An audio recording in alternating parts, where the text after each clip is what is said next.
been 2 years, I think, nung bumisita po ako rito. Dito mismo sa lugar ng Moriones. Ito, itinatayo pa lang. Mga poste pa lang yata yung nakita namin noong una. And I can still remember when I assumed Manila Police District, and then our Honorable Mayor, Mayor Isko, finally assumed as the mayor. Sabi ko sa kanya, sir, sana may mga lupa po tayo na maibibigay sa ating kapulisan. No, kasi we have seen the plight of our men in uniform. Yung pulis natin maayos magtrabaho. Ang problema, talagang kulang ng maayos na tirahan. At yun nga ang isang naging problema natin. Hindi lang dito sa Moriones, kundi sa buong Kamaynilaan.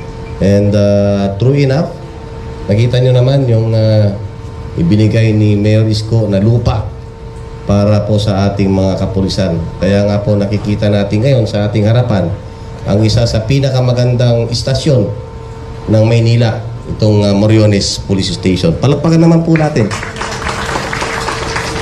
And siyempre, this edifice won't be materialized without the help of our national government from the DPWH, no? For making this edifice a possible thing. So, alam niyo, ito po kasi ganitong klaseng istasyon is a symbol of authority. It is a symbol of hope. It is a symbol of peace and order. It is a symbol of good governance.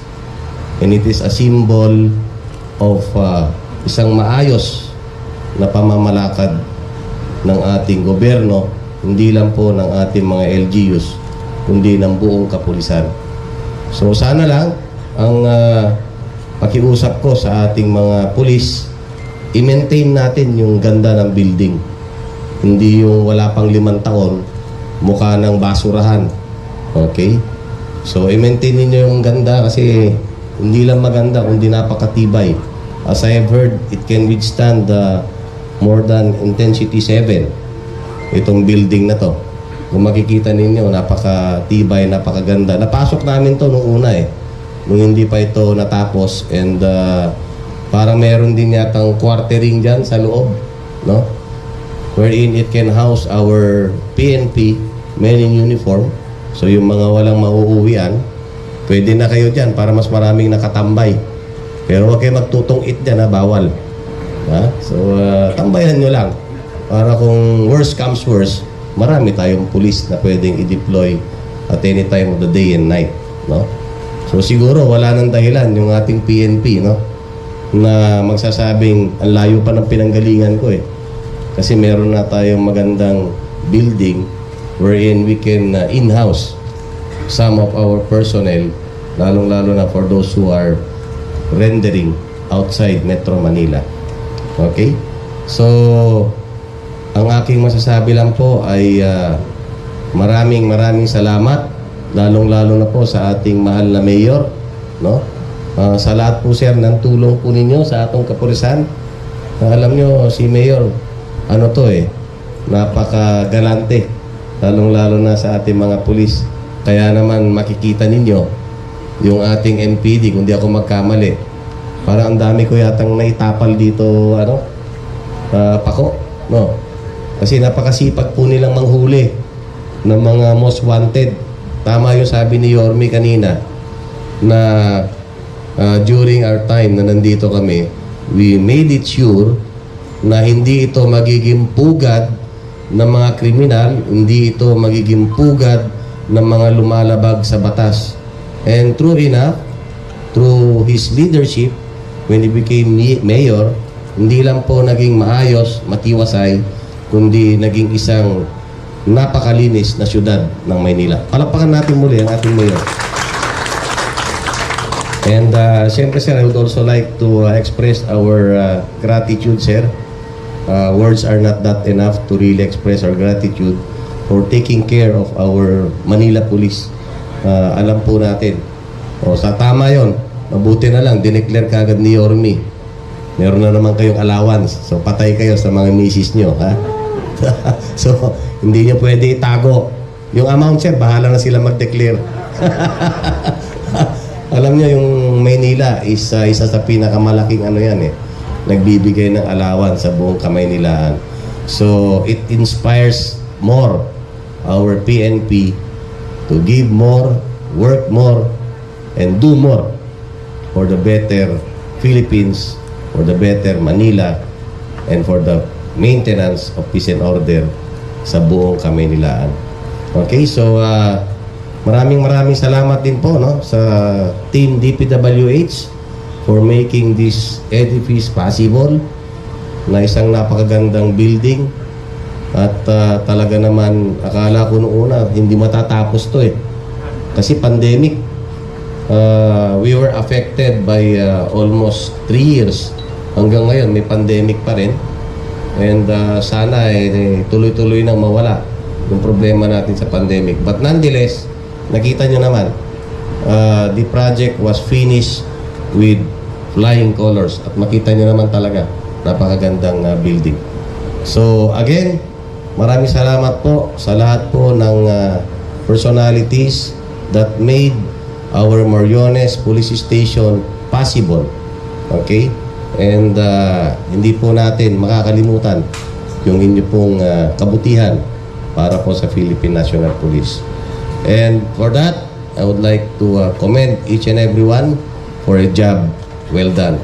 Mabuhay ang Team MPD, mabuhay ang Philippine National Police, mabuhay ang Batang Maynila. Mayor Isko. Thank you very much for that very inspiring message. Muli bigyan po natin ng masigabong palakpakan ng ama ng pambansang pulisya ng Pilipinas, Police Lieutenant General Vicente Du Padrão Jr., sir.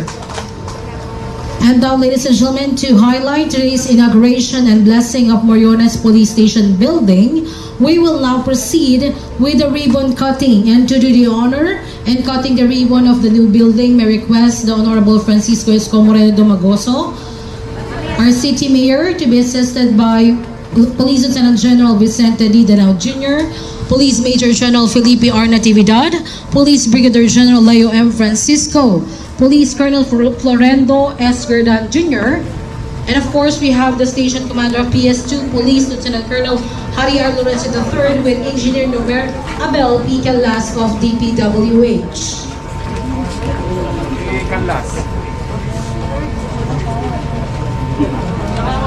Ardi.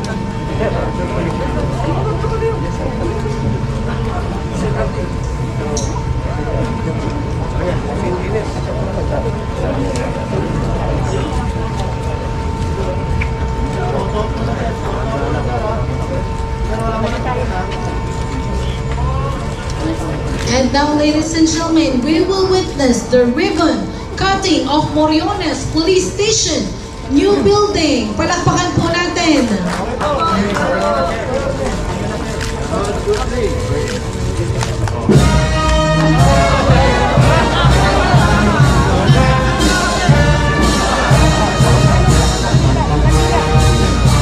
The ribbon cutting has been concluded.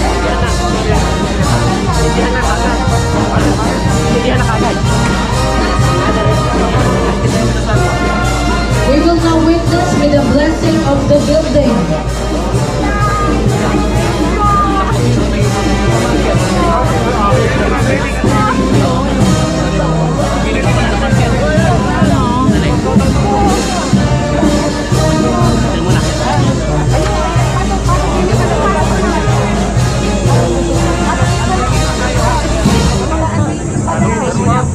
We will now proceed with the unveiling of the marker of Moriones Police Station.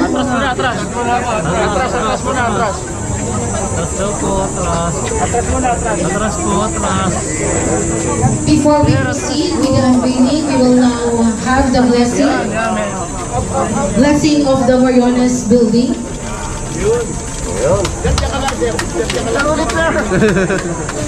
The officer in charge of the Philippine National Police has unveiled the building marker of Moriones Police Station.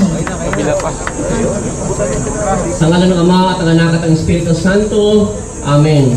Panginoon, pagpalain mo ang kami itatapon dito, lalo na ang lungsod Maynila sa pangulo ng aming iting City Mayor, Honorable Francisco Pisco Moreno Dumagoso, at ganoon din ang aming pambansang pulisya sa pangulo ng aming iting OIC Philippine National Police, Police Lieutenant General Vicente Dupadala Jr., 10 na kapulisan dito sa kalakhang lungsod ng Maynila. Nawa pa ang gusali ito ay hindi lang yung gusali, kundi isang tahanan. Tahanan ng pagmamahal, tahanan ng may pinalatakot sa Diyos, tahanan na may pusong naglilingkod sa bayan na puno ng disiplina at may kababaang loob. Kung mayroon ng masamang espiritu sa lugar na ito at sa paggagawa ng building, palayasin ng Panginoon sa kapangyarihan ng iyong pagmamahal at maghari lamang ang iyong grasya ng pagmamahal, kapayapaan at justisya.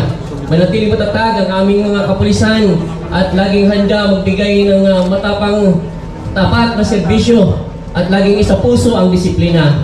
Muli panalangin namin Panginoon na kami lagi magbigay ng papuri pa salamat sa iyo sa aming paglilingkod sa bayan. At higit sa lahat, kami may banal na takot sa iyo. Ang lahat ay hiling namin sa kapangyarihan mo, sa pagpapala ng Espiritu Santo, magpasa walang hanggan. Amen. We will go around with the lighting candles. Congratulations to the men and women of the Philippine National Police, especially to Millones Police Station, for having a new constructed police station building wherein they can effectively and efficiently serve our fellow men.